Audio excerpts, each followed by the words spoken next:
નમસ્કાર મિત્રો, તમારું સ્વાગત છે ટ્રેન્ડિંગ ટોકના ગુજરાતી પ્લેલિસ્ટ ક્રાઇમ ફાઇલમાં.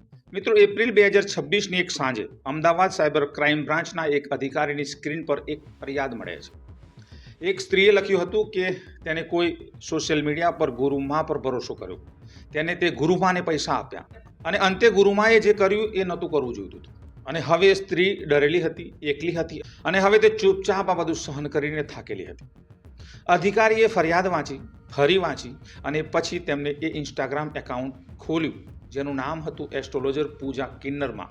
અને એ એકાઉન્ટમાં તેમને જે જોયું તો તેમને હચમચાવી દીધા. આ કહાની એક ઠગની છે, પણ એ પહેલાં આ કહાની એ સ્ત્રીઓની છે જે તૂટેલી હોય છે, જે સોશિયલ મીડિયા પર પોતાના ઇમોશન શેર કરે છે. એમને ખબર નથી કે તમારા ઇમોશનને લોકો ઓબ્ઝર્વ કરે છે અને પછી ધીમે ધીમે ટ્રેપ કરે છે. અને મિત્રો, એ સ્ત્રીઓ કોઈ એવી વ્યક્તિની શોધમાં હતી જે તેમની વાત સાંભળે, જે કહે કે બધું સારું થઈ જશે, ગેટ વેલ સૂન. આપણે ઘણીવાર વિચારીએ છીએ કે છેતરપિંડી ફક્ત નબળા લોકો સાથે થાય છે, પણ સત્ય એ છે કે છેતરપિંડી એ ઇન્સાન સાથે થાય છે કે જે આશા નથી છોડતું. એ કોઈ પણ કન્ડિશનમાં આશા રાખે છે અને આશા એ કોઈ નબળાઈ નથી, એ ઇન્સાન હોવાની સૌથી જરૂરી શરત છે. રજનીશ ભાર્ગવ આ જાણતો હતો અને તેને આ જ વાતને વેપનની જેમ વાપરી. રજનીશ ગોવિંદલાલ ભાર્ગવ, રહેવાસી બિકાનેર, રાજસ્થાન, BA ગ્રેજ્યુએટ હતો.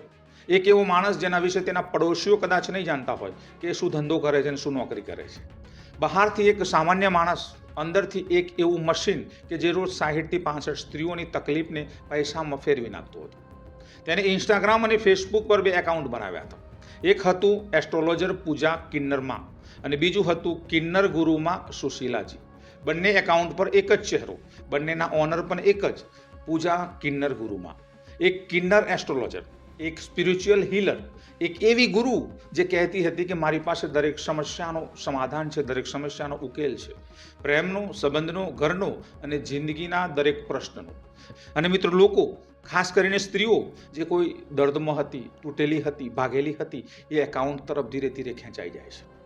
પહેલો કોન્ટેક્ટ હંમેશા ખૂબ જેન્યુઅલી થતો, એક મેસેજથી, એક DMથી કે મેં તમારી પોસ્ટ જોઈ, મેં તમારા રીલ જોયા, કે મેં તમારો મેસેજ જોયો, તમે ખૂબ પરેશાન છો, હું હેલ્પ કરી શકું છું તમને અને આ સમસ્યાનું સમાધાન મળી શકે એમ છે.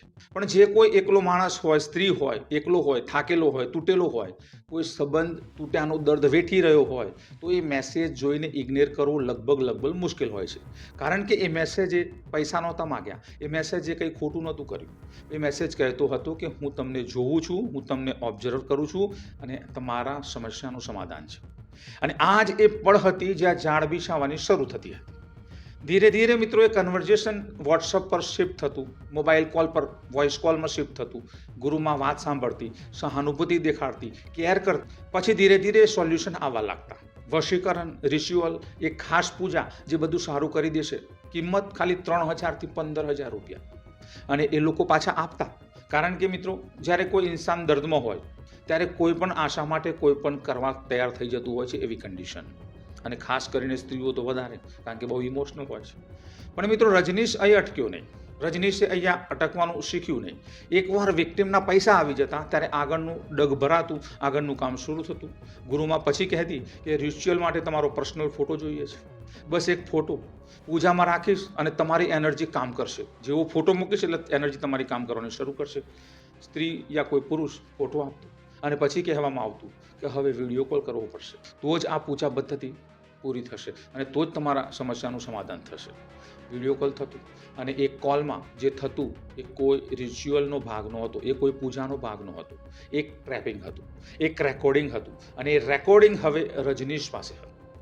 આગળનો મેસેજ આવતો થોડા દિવસ પછી કે આ વિડીયો મેં સેવ કરી લીધો છે, જો તમે પૈસા ન આપ્યા તો ફેમિલીને મોકલી દઈશ, સોશિયલ મીડિયા પર શેર કરી દઈશ અને તમારી જિંદગી ખતમ કરી દઈશ. અહીંથી વિક્ટિમ પાસે 2 રસ્તા હતા, એક પૈસા આપવા અને બીજો બધું ગુમાવવાનો ડર સહન કરવો. મોટા ભાગની સ્ત્રીઓએ પહેલો રસ્તો પસંદ કર્યો. કારણ કે મિત્રો, શરમ અને ડર એવા હથિયાર હતા જે રજનીશ સારી રીતે જાણતો હતો અને એનો ભરપૂર ફાયદો એને ઉઠાવ્યો. અમદાવાદ સાયબર ક્રાઇમ બ્રાન્ચના ઇન્વેસ્ટિગેટરે જ્યાં આ કેસના મૂળ ખોદવાના શરૂ કર્યા ત્યારે સામે આવ્યું કે કોઈ ઇન્ડિવિજ્યુઅલ ક્રાઇમ નહોતું. આ એક આખું ઓર્ગેનાઇઝેશન ઓપરેશન હતું. આમાં કોઈ એકલો માણસ રજનીશ નહોતો, એમાં અન્ય માણસો પણ હતા. ફક્ત 1 મહિનામાં 300 મોબાઈલ નંબર કોન્ટેક્ટ, 65થી વધારે victims axis bank, bank of Baroda, state bank of India અને અલગ અલગ બેંક એકાઉન્ટમાં પૈસા ટ્રાન્સફર થતા. ઇન્વેસ્ટિગેટરને જાણવા મળ્યું કે આ એકાઉન્ટમાં ટોટલ ટ્રાન્ઝેક્શન આશરે 60થી 65 લાખના હતા. અને મિત્રો અનુમાન હતું કે આ ગેંગ આવનારા દિવસોમાં લાખોની કમાણી કરવાની હતી. આ કોઈ અમેચર ન હતો મિત્રો, આ કોઈ નવશીખ્યા ન હતા, આ એક આખી સિસ્ટમ હતી. અને આ સિસ્ટમમાં રજનીશ એકલો ન હતો, તેની સાથે હતા વિકાસ પોખરાજ ભાર્ગવ અને રવિ સત્યનારાયણ ભાર્ગવ. બંને રાજસ્થાન બિકાનેરના, બંને આ નેટવર્કનો મહત્વનો ભાગ હતા અને ફરિયાદ નોંધાયા પછી એ બંને હાલ ફરાર છે. મિત્રો, જે ફરિયાદ સાયબર ક્રાઇમ બ્રાન્ચ સુધી પહોંચી આ એક સ્ત્રીની હતી. તેને જણાવ્યું કે મલ્ટિપલ ટ્રાન્ઝેક્શનમાં કુલ એને 1,43,951 રૂપિયા ઠગવામાં આવ્યા એની સાથેથી. તેને હિંમત કરી અને અંતે ફરિયાદ કરી અને કદાચ એ જ હિંમતની કારણે ફરિયાદ નોંધાયા પછી ફક્ત 7 દિવસની અંદર રજનીશ ઝડપાઈ ગયો, એ ગુરુમાં એ ઠગ ઝડપાઈ ગયો. મિત્રો, ઇન્વેસ્ટિગેટરે ડિજિટલ એવિડન્સ અને ફાઇનાન્શિયલ ટ્રાયલને સાથે ગોઠવ્યા, એક એક વસ્તુ ખંગાલવાનું શરૂ કર્યું ત્યારે પિક્ચર સ્પષ્ટ થયું અને રજનીશને બિકાનેરથી ટ્રેક કરીને એરેસ્ટ કરવામાં આવ્યો. તેને 4 દિવસની રિમાન્ડ પર મોકલવામાં આવ્યો છે હાલ, અને એના બીજા 2 અન્ય સાથીઓ, અન્ય ઠગોને શોધખોળ ચાલુ છે. મિત્રો, એફઆઈઆરમાં ભારતીય ન્યાય સંહિતાની અનેક ધારાઓ લગાવવામાં આવી છે, જેમાં એક્સટોર્શન, ફ્રોડ અને સાયબર ક્રાઇમ સંબંધિત સેન્કશન સામેલ હતી. પણ મિત્રો, અહીંયા એક સવાલ અટકે છે. 300 સ્ત્રીઓ, કદાચ એનાથી પણ વધારે, અને 2.5 વર્ષનું ઓપરેશન, 60 લાખનું ટ્રાન્ઝેક્શન અને ફરિયાદ ફક્ત એક જ આવી. ઇન્વેસ્ટિગેટર ખુદ જાણે છે કે આ એક ફરિયાદ નથી, આ એક એવી હિમશિલાનો હિસ્સો છે જે પાણી ઉપર તરતો દેખાય છે, પણ નીચે કેટલો ઊંડો છે એ કદાચ ક્યારેય પૂરો સામે નહીં આવે. કારણ કે મિત્રો, જે સ્ત્રીઓ આ જાળમાં ફસાઈ જાય છે તેમાંથી મોટા ભાગની એ ફરિયાદ ના કરી. કારણ કે મિત્રો, ફરિયાદ કરવાનો મતલબ હતો કે એને જણાવવું કે હું ત્યાં ગઈ હતી, એને જણાવવું કે હું ભોગ બની હતી, અને આ જણાવવું કે મેં કર્યું છે એટલે એ શરમ અને એ ડર પબ્લિક કરવો. મિત્રો, રજનીશ જાણતો હતો કે તેના મોટા ભાગના શિકાર એ ક્યારેય ફરિયાદ નહીં કરે અને એનો એ ફાયદો એને ભરપૂર ઉઠાયો. અને અંતે એ સાચો હતો, કારણ કે આ કેસ ફક્ત એક ઠગની કહાણી નથી, આ એ આખા ઇકોસિસ્ટમની કહાણી છે જે ઓનલાઈન બની ચૂક્યું છે, જ્યાં કોઈ પણ નામથી, કોઈ પણ ચહેરાથી કોઈની જિંદગીમાં ઘૂસી શકે છે. જ્યાં સ્પિરિચ્યુઅલ હિલિંગ અને વશીકરણના નામ પર અનેક પેરેલલ ઇન્ડસ્ટ્રી ચાલે છે સોશિયલ મીડિયાની અંદર, જે ગૂગલ પર એડવર્ટાઇઝ આપે છે, જે ઇન્સ્ટાગ્રામ પર ફોલોવર્સ બનાવે છે અને જે વોટ્સઅપ પર પ્રાઇવેટ કન્વર્ઝેશનમાં ઉતરે છે અંતે. અને મિત્રો, એ ઇન્ડસ્ટ્રીનું ટાર્ગેટ એક ઇન્સાન છે, જે એકલો છે, જે દર્દમાં છે, જે તૂટેલો છે, જે કોઈની સાથે વાત નથી કરી શકતો. મિત્રો, ડિજિટલ ઇન્ડિયાએ જેટલી પોસિબિલિટીઝ આપી છે એટલા જ નવા રસ્તા પણ ખુલ્યા છે તેમના માટે કે જે પોસિબિલિટીઝનો ગેરઉપયોગ કરવાનું જાણે છે.